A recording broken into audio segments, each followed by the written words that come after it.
Hello बच्चों, कैसे हो आप लोग। आज हम लोग क्लास 3 के बिहार बोर्ड के हिंदी के बुक चैप्टर 6 को पढ़ेंगे। चैप्टर 5 तक हम लोग पहले पढ़ चुके हैं। चैप्टर 6 है जंगल में सभा। चैप्टर 5 था खूब मज़े हैं मौसम के। तो आप लोगों ने उसको पढ़ा और आज हम लोगों को जंगल में सभा को पढ़ना है। तो आइए शुरू करते हैं। जंगल में उस दिन बहुत चहल पहल थी। जंगल के सभी जानवरों की सभा रखी गई थी। बरगद के नीचे हाथी, शेर, लोमड़ी, सियार, भालू, बंदर, हिरन, खरगोश, अजगर आदि सभी आ चुके थे। तो जंगल में बहुत सारे जानवर होते हैं, कीड़े मकोड़े जानवर सब रहते हैं। तो वहाँ पे जंगल में बहुत ज़्यादा चहल पहल थी क्योंकि वहाँ पे सभा रखी गई थी। सभा जो लगती है ना, तो वहाँ पे सभी लोग एक जगह इकट्ठे होते हैं और किसी बात पे चर्चा छिड़ती है। ठीक है। और सारे जानवर वहाँ पे बरगद का एक पेड़ था, बरगद के पेड़ के नीचे आ गए थे। आप इस चित्र में भी देख सकते हैं। चित्र में देखिए सारे जानवर, जिस जानवर का नाम उसमें लिखा गया है चैप्टर में, सारे जानवर यहाँ पे आके सभा में बैठे हुए हैं एक पेड़ के नीचे, बरगद के पेड़ के नीचे। सबकी सहमति के से हाथी को सभापति चुना गया। सभा शुरू हुई। तो सभा जो लगती है तो उसमें एक सभापति चुनना पड़ता है। तो सबके सहमति से, आपसी बातचीत से, सहमति से जो हाथी था, हाथी को सभापति चुना गया और जो सभा होने वाली थी वो सभा शुरू हो गई। सबने अपनी अपनी परेशानियां बताई और मिलकर उसका हल ढूंढने की कोशिश करने लगे। तो जंगल के जितने भी जानवर थे सभी ने अपनी अपनी परेशानियां बताई कि उनको क्या क्या परेशानियां जंगल में रहने में हो रही है और सब मिलके उसका हल ढूंढने वाले थे। तो इसलिए सभी अपनी अपनी परेशानियां जो है बता रहे थे। देखिए यहाँ पे सारे बैठे हुए हैं, सारे जानवर, है ना बच्चों। दिख रहा है ना, सबके पास बुक है। ये वाली बुक नहीं भी है तो कोई दिक्कत नहीं है, हम लोग मोबाइल में ही देख रहे हैं, मोबाइल में ही देख लेंगे। और इसी तरह आपके बुक में भी होगा। बुक तो सबके पास रहना चाहिए, तब तो पढ़ाई करोगे। बुक नहीं होगी तो फिर पढ़ाई कैसे करोगे। बहुत सारे बच्चे ऐसे होते हैं जो बुक नहीं लेते हैं। स्कूल में आप लोग ऐसा करते हो, इसलिए मैं बोल रही हूँ। बारी खरगोश की थी। वह बोला, मेरा तो जीना कठिन हो गया। भालू अपने घर का कचरा मेरे बिल के पास फेंक देता है। अब देखिए परेशानी जितनी थी लोग वहाँ के जानवरों की। तो सबसे पहले खरगोश बोलता है। खरगोश की बारी थी, एक एक करके सारे बोलते। तो बारी थी खरगोश की। जैसे क्लास में कैसे कोई बात पे चर्चा होता है, मैम क्वेश्चन पूछती हैं तो फिर क्या करती है, एक एक करके पूछती है ना सारे बच्चों से, कि सबसे एक बार ही पूछती है, सारे से अलग अलग पूछती है एक एक करके। हाँ, कभी कभी सामूहिक भी पूछती है। तो यहाँ पे बारी खरगोश की थी। वो बोलता है, वो अपना परेशानी बता रहा है कि मेरा तो जीना जो है बहुत मुश्किल हो गया है, कठिन हो गया है। भालू जो है वो अपने घर का कचरा, घर का जो कचरा होता है वह मेरे बिल के पास फेंक देता है। जहाँ तहाँ तो सभी थूकते रहते हैं। बंदर भी केला खाकर छिलका रास्ते में फेंक देता है। अब बताइए बंदर क्या करता है कि छिलका खा के केले का रास्ते में फेंक देता है, तो क्या होगा, उस पर लोग फिसलेंगे ना, बिल्कुल फिसलेंगे। और फिसलने के बाद क्या होगा वो तो समझ ही रहे हो। केला खा के कभी भी आसपास नहीं फेंकना चाहिए। आप लोग भी नहीं फेंकते हो ना, उसको कूड़ेदान में ही डालना चाहिए। इधर उधर सड़क पे फेंकोगे, कहीं भी फेंकोगे तो उस पर फिसल के दूसरा लोग भी गिर सकता है, खुद भी गिर सकते हो। और फिर गिरने पे क्या होता है, चोट लगती है, आपको भी लग सकती है और जो गिरेगा कोई और उसको भी लग सकता है। यहाँ बंदर वही काम करता था, खा लेता था केला और छिलका रास्ते में फेंक देता था। तालाब का पानी भी गंदा हो रहा है, मैं तो यह जंगल छोड़कर चला जाऊंगा। अब यह बोलता है कि तालाब का पानी भी जो है वो गंदा हो रहा है, तो मैं इस जंगल में नहीं रहूंगा क्योंकि यहाँ पे इतनी सारी परेशानियां हैं, तो मैं जंगल छोड़ के चला जाऊंगा। हाथी ने भालू की ओर देखा और कहा, डर मत। भालू बोला, सभी जानवर ऐसा ही करते हैं, तो मैंने क्या गलती की। अब भालू की ओर हाथी देखता है क्योंकि हाथी क्या था, उसमें सभापति था।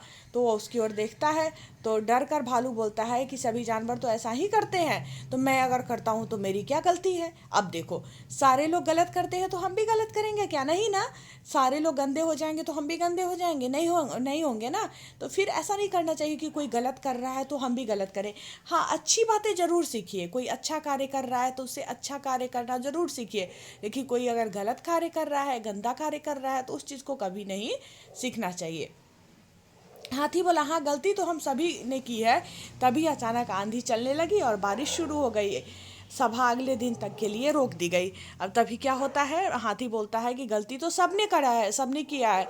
तभी बहुत तेज आंधी चलने लगती है और आंधी चलते चलते बारिश भी शुरू हो जाती है, और जो सभा हो रही थी वह अगले दिन तक के लिए रोक दी जाती है। अगले दिन की सभा में जानवरों के बीच क्या चर्चा हुई होगी, अपने दोस्तों के साथ चर्चा करें। अब आप लोग सोचिए कि अगला दिन जो सभा हुआ होगा तो उसमें क्या चर्चा हुई होगी, उस पे सोचना है और अपने दोस्तों से इस चीज़ के बारे में बात करना है।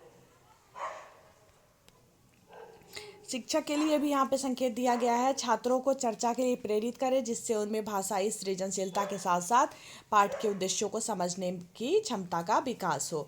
अब हम लोग शब्दार्थ को देख लेते हैं। शब्दार्थ में जैसे हम लोग चैप्टर पढ़ रहे थे तो उसमें सहमति आया है। तो सहमति का मतलब होता है मानना।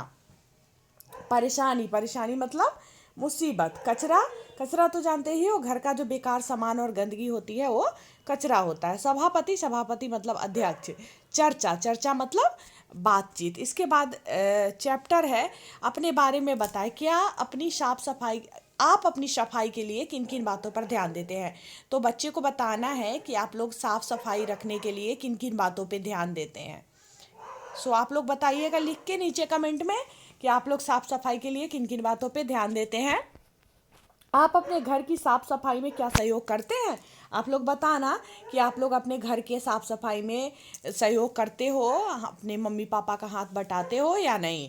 इसके बाद है खरगोश जंगल छोड़कर जाने की बात क्यों कर रहा था। खरगोश क्यों कर रहा था, क्योंकि खरगोश को वहाँ का जो जानवर सब कर रहे थे, जिस तरह से गंदगी फैला रहे थे, उससे वो गुस्सा हो गया था। कचरा फेंक रहे थे, पानी को गंदा कर रहे थे, तो इसलिए वह वहाँ से जाने की बात कर रहा था। ख है सभा का सभापति कौन था, हम लोग पहले ही देखे हाथी था।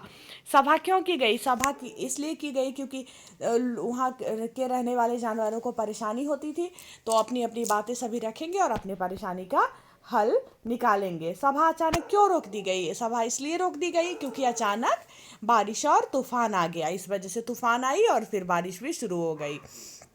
इसके बाद दिए गए शब्दों के सामने मिलते जुलते शब्द लिखे, मिलता जुलता शब्द इसमें लिखना है। इसके बाद 7 जंगली जानवर और 7 पालतू जानवर के नाम लिखिए। सब तो आप लोग को आता ही होगा, कौन कौन से जानवर जंगल में रहते हैं और कौन कौन से जानवर को हम लोग पालते हैं, तो इसमें लिखना है उसको।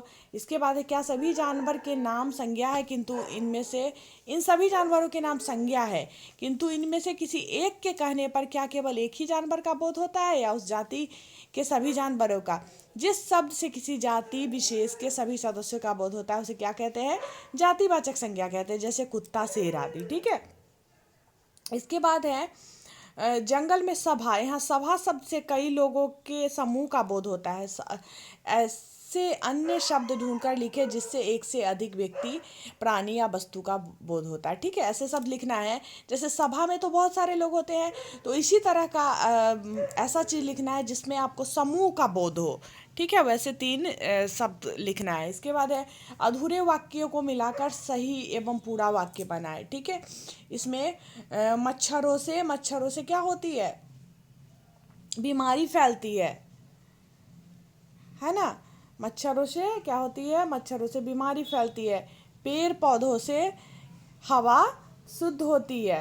साफ परिवेश से क्या होता है, साफ परिवेश से खुली नालियों से दुर्गंध आती है। कूड़ेदान में कचरा नहीं डालने पर गंदगी फैलती है। साफ परिवेश से शरीर स्वस्थ रहता है। इसको मिलान करके पूरा वाक्य बना देना था। साफ सफाई पर 4 पंक्ति में कविता बनाकर या ढूंढ कर लिखिए। आप लोग को लिखना है साफ सफाई के बारे में एक कविता का कुछ पंक्ति बनाना है या ढूंढ कर लिखना है। ठीक है, तो उम्मीद है कि आप लोगों को ये चैप्टर अच्छे से समझ में आया होगा और पढ़ के बहुत अच्छा लगा होगा। किन किन बच्चों को बहुत अच्छा लगा है मुझे नीचे कमेंट में ज़रूर लिखेंगे, क्योंकि जब आप लोग कमेंट में लिखेंगे तो मुझे लगेगा कि आप लोग अच्छे से पढ़ाई कर रहे हो, वीडियो को अंत तक देख रहे हो, मतलब आप चैप्टर को कंप्लीट कर रहे हो। और धीरे धीरे मैं सारे क्लास के सारे चैप्टर को करवा दूंगी, बिहार बोर्ड के चैप्टर को भी, और एनसीईआरटी तो मैं करवा ही रही हूँ। तो ज़रूर बच्चों आप लोग कमेंट में लिखना कि आप लोगों को मेरा यह वीडियो कैसा लगा, और वीडियो अच्छा लगा हो तो वीडियो को लाइक ज़रूर करिएगा। और अपने दोस्तों के बीच इसको शेयर करिएगा, ताकि उन लोगों को भी फ़ायदा मिले और वो लोग भी पढ़ाई में अच्छे हो जाए। क्योंकि आजकल बच्चे मोबाइल लेते ही हैं अपने मम्मी पापा का। तो अगर मोबाइल आप लोग लेते हो तो क्यों ना उसमें कुछ सीखा जाए। मोबाइल में सिर्फ गेम ही नहीं होता, मोबाइल में बहुत सारी अच्छी बातें भी होती है। जैसे इसी चैप्टर को हम लोग पढ़ रहे हैं, अगर स्कूल में इस चैप्टर को नहीं भी पढ़े होंगे, क्योंकि लॉकडाउन में बहुत दिनों तक स्कूल बंद हो गई है, तो ऐसे में हमारा सारा बुक कंप्लीट नहीं होगा, या नहीं हुआ होगा, हो ही नहीं सकता, क्योंकि इतने कम दिनों में पूरा बुक कंप्लीट कैसे होगा। फिर हम लोग अगली क्लास में चले जाएंगे। इसलिए जब भी मोबाइल मम्मी पापा का लो तो फिर उसमें अच्छी बातें सीखो, पढ़ाई करो। चलो, तो मैं मिलती हूँ फिर आप लोगों से अगली क्लास में। तब तक के लिए बाय बाय।